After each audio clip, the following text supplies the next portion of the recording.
Hello বন্ধুরা, তোমাদের সকলকে স্বাগত জানাই বিদিশাস গুডি লাইফে। আজকের পরিবেশনে রয়েছে চিকেন মালাই কোপ্তা কারি, তাও আবার একদম রেস্টুরেন্ট স্টাইল।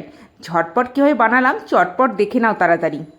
সমস্ত মশলাপাতি কেটে কুটে নিয়ে রেডি হয়ে চলে এসেছি। আর নিয়ে নিয়েছি 300 গ্রাম বোনলেস চিকেন, সেটাকে দিয়ে দিলাম মিক্সির বাটির মধ্যে।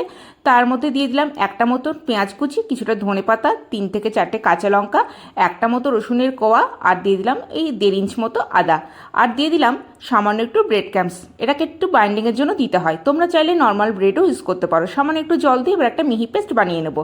আর এদিকে কড়াইয়ে দিয়ে দিলাম ওই 1 চামচ মতো সাদা তেল, তার মধ্যে দিয়ে দিলাম বাকি মশলাগুলো, পেঁয়াজ কুচি, কাঁচা লঙ্কা, আদা, রসুন, আর দিয়ে দিলাম ওই 4 থেকে 5টা মতো কাজু।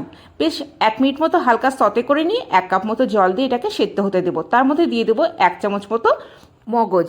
এবার এটাকে 2 মিনিটের জন্য ঢাকা দিয়ে একদম লো ফ্লেমে সেদ্ধ করে নেবো। ব্যাস একদম রেডি। এবার এটাকে ঠান্ডা করে একটা মিহি পেস্ট বানিয়ে নেবো। আর এদিকে দেখো আমার চিকেনটাও পেস্ট বানানো হয়ে গেছে। তার মধ্যে দিয়ে দিলাম একটা চিজের কিউব গ্রেট করে, তার মধ্যে দিয়ে দিলাম ওই 1/2 টিস্পুন মতো গোলমরিচ গুঁড়ো, কাশ্মীরি লঙ্কার গুঁড়ো, গরম মশলা গুঁড়ো, আর দিয়ে দিলাম স্বাদ মতো লবণ। দিয়ে ভালো করে চটকে মেখে নিতে হবে। আবারও কড়াইয়ে বেশ কিছুটা সাদা তেল গরম করে এবার গোল গোল আকারে চিকেনের কোপ্তাগুলো ভেজে নিলাম। গ্যাসের ফ্লেমটাকে একদম মিডিয়াম টু লো করে ভেজে নিতে হবে, যাতে করে ভেতরটা পর্যন্ত ভালো মতন ভাজা হয়ে যায়। খুব বেশি কড়া করে ভাজবো না, তাহলে চিকেনের যে একটা জুসি ভাব থাকে সেটা নষ্ট হয়ে যাবে। বেশ দেখো হালকা লাল লাল করে আমি ভেজে নিয়েছি। সমস্ত কোপ্তাগুলো আমার ভাজা হয়ে গেল। এবার ওই তেলের মধ্যে দিয়ে দেবো আবারও সামান্য একটু বাটারটাকে ভালো করে মেল্ট করে নিয়ে তার মধ্যে দিয়ে দিলাম গোটা গরম মশলা। গোটা গরম মশলাটাকে ভালো মতন একটু ভেজে নিয়ে দিয়ে দিলাম করে রাখা সেই মশলার পেস্টটা, আর দিয়ে দিলাম মিক্সির বাটি ধোয়ায় সামান্য একটু জল। বেশ 2 মিনিট মতো একটু হালকা করে নাড়িয়ে চাড়িয়ে নিলাম, একটু কষিয়ে নিলাম আর কি।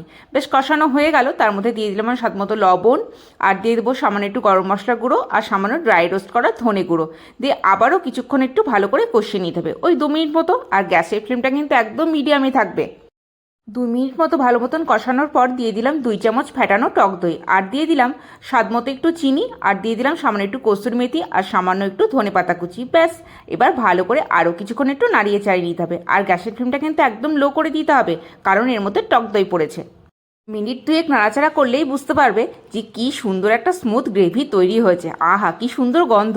এইবার ভেজে রাখা কোপ্তাগুলোর মধ্যে দিয়ে দিলাম, আর দিয়ে দিলাম সামান্য একটু গরম জল, ওই খুন্তি ধোয়া জল যেটাকে বলে। ব্যাস তারপর 2 মিনিট মতো একদম গ্যাসের ফ্লেমটাকে লো করে ঢাকা দিয়ে রাখবো। তাহলেই হয়ে যাবে চিকেন মালাই কোপ্তা কারি। গরম গরম নান অথবা পরোটার সঙ্গে একবার সার্ভ করবে, তারপর জানাবে আমাকে কেমন লাগলো বাড়ির সকলের। ব্যাস তাহলেই হবে। আর এরকম আরও রেসিপি পাওয়ার জন্য আমার চ্যানেলটাকে কিন্তু সাবস্ক্রাইব করতে ভুলবে না, আর ভিডিওতে ছোট্ট একটা লাইক করতেও ভুলবে না। তাহলে আজকে আসি, টাটা।